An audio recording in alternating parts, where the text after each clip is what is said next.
This is me diving 70 feet underwater on a single breath. To visualize that, here is a building that's 70 feet tall. And this could be you with enough practice. And in this video, I'm gonna share with you all the important tips to reach these depths. A calm mind will allow you to be calm in the water.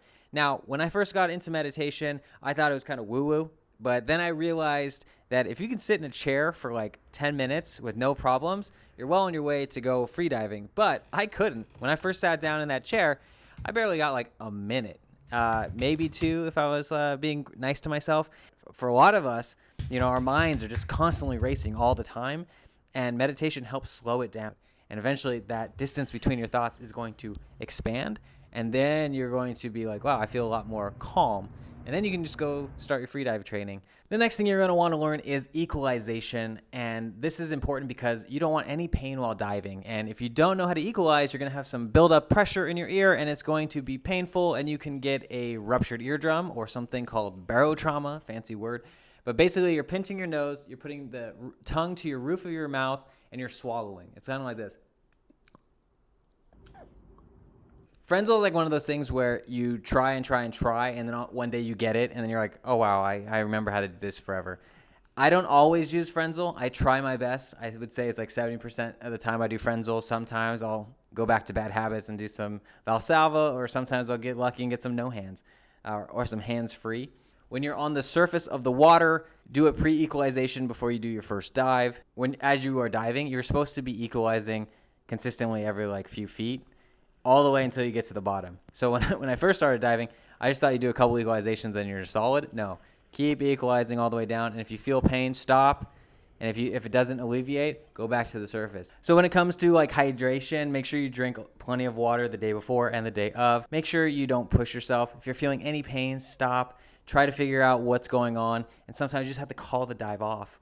It's not that big a deal, but what would suck more is if you actually damage something and then you can't dive at all. The next thing is stretching. Proper stretching, because if you have a tight core, you're not going to have enough volume to expand outwards to get that big, deep breath that everybody wants so that you can have a crazy bottom time. So what freediving taught me was that you want to be breathing through your stomach most of the time. It also just gets you more oxygen throughout the day. But then also when you're going to be diving down, there's a 3-part breath holding system where it's like you breathe through your diaphragm, like, and then through your chest, and then shrug your shoulders. And that is a significantly larger breath than just say like, let me breathe through my chest. Yeah, it's like half. So what you're going to want to do is stretch out your diaphragm, stretch out your lats area, your neck, your shoulders, your entire body. And if you're like me and you like to hit the gym, you like to hit the weights, you're probably really tight and you're going to want to do some yoga. Or there's a book, I'll put a link down below, called Stretching for Freedivers. Great exercises. But the one that I want to share with you right now is a really random one. This one I learned in jiu-jitsu, and this is the one that you'd use to stretch your diaphragm, and you'll be able to dive and get a bigger breath. The next thing you're going to want to do is learn how to tolerate CO2. When you're diving down deep, or say you dive down, you just want to hang out at the bottom to wait for the fish, you are going to be burning through oxygen, and your CO2 levels are going to rise, and then you're going to start getting that urge, or some contractions they call it, to go back to the surface. And you have to kind of tell your body, hey, I'm good. I still got some surplus of oxygen down here. And your body's just like, nah, get to the surface. And you're just like, no, just chill. I got you. And you can get by quite a ways without needing CO2 tables. But if you're going to be taking this seriously, Ted Hardy has this great course called 28-Day Freediving Transformation. I use some of his tables, and that's helped me increase my bottom time. I think my bottom time in the beginning was maybe like 30 seconds, and now I can do a minute 30. The last thing has to deal with safety. There are a lot of things that can go wrong with freediving as well as spearfishing. So everybody just recommends like have a buddy. If you're going to go do any kind of water training, diving, spearfishing, whatever, bring a buddy.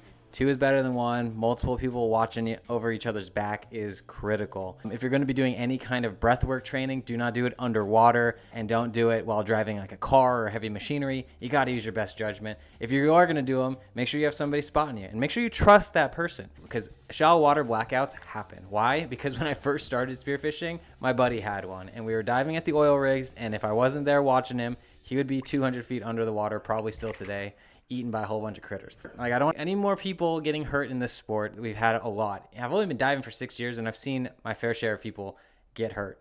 So it's all avoidable. You got to take precautions. Use your best judgment on everything. Well, I hope you found some of these tips helpful. Let me know in the comments how deep you've gone in the ocean.